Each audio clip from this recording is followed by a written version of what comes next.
জানি না। আমি ব্যক্তিগতভাবে স্যার টিচারদের স্যার আমি প্রভাবিত ছিল, কথা বলতে পারি না এমন আমার বাচ্চাকে আমি দেখতে পারি না স্যার। আমি এক প্রকার মানে লুকিয়ে আমি চলে গেছি, এরকম একটা পর্যায়ে গেছি স্যার।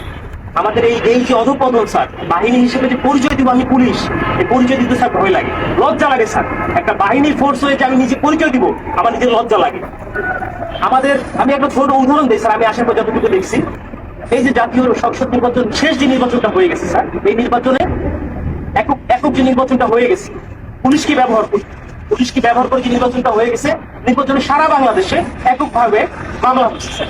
কিছু মামলা গায়েবী মামলা, যে মামলাগুলো ভিত্তি নাই, এই মামলাগুলো আমাদের কি দিয়ে করাইছে স্যার। সাধারণ জনগণ যারা আছে, বিএনপি যারা আছে, জামাত, যে কিছু জানেই না, তাদেরকে আমাদের গ্রেফতার করা লাগছে স্যার। জনগণের মধ্যে আমাদের যে শত্রুতা দৈরাত্ম সৃষ্টি হয়েছে স্যার, এই সাম্প্রতিক সময়ে একটা বিষয় থেকে আমি আমাদেরকে নির্দেশনা দিচ্ছে যে এলাকায় কোনো বিএনপি জামাত থাকতে পারবে, এলাকায় কোনো অন্য হিন্দু ধর্মাবলম্বী কোনো কোনো কিছু থাকতে পারবে না।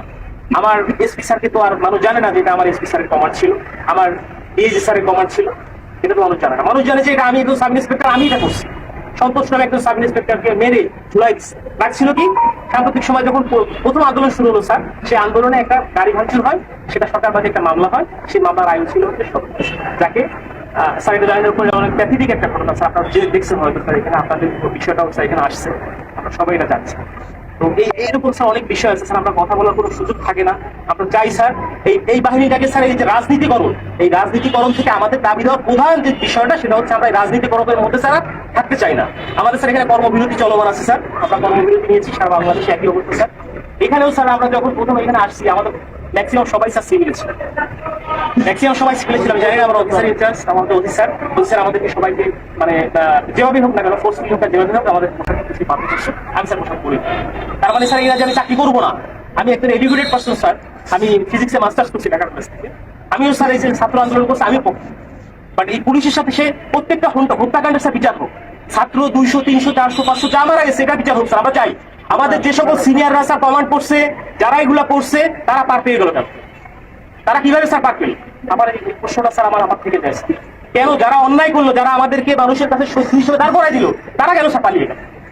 তাদেরকে কেন কেউ আটকালো না স্যার?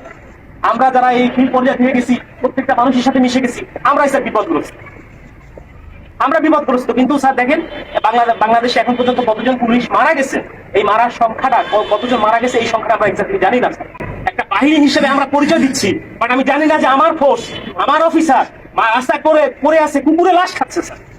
এই কথা দেখার মতো, বলার মতো কেউ নাই। আমরা আসছি স্যার যে আমরা একটা কার্যক্রম শুরু করবো, আপনারা এটা করেন ওইটা করেন, এটা না স্যার। আগে বুঝতে হবে স্যার আমাদের জায়গাটা কোন জায়গায় স্যার, আমাদের চাহিদাটা কোন জায়গায় স্যার, এটা উপলব্ধি করতে হবে স্যার।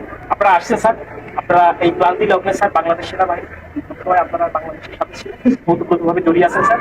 আমরা চেষ্টা করি স্যার। এখন আমার বন্ধু বান্ধব অনেকে আছে যারা